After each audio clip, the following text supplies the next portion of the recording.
இந்த ஐயப்பன் கோயிலில் ஏகப்பட்டு சம்பாதிக்கிறாங்க. ஒரு பக்தர் ரூ. 100 உண்டியலில் போட்டால் கூட ஏகப்பட்ட வருமானம் வரும். சமூக வலைதளம் தான் போடுறாங்க, 290 கோடி வருமானம் வந்தது அப்படின்னு போடுறாங்க.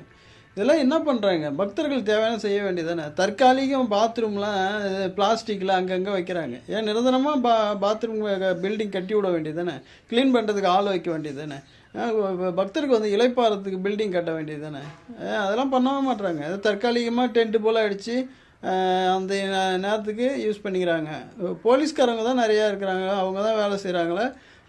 மற்றபடி சம்பளம் கொடுத்து சாதா மக்களை வேலைக்கு வச்சு க்ளீன் பண்ணுறப்பெல்லாம் பண்ண மாட்டுறாங்க உங்களுக்கு.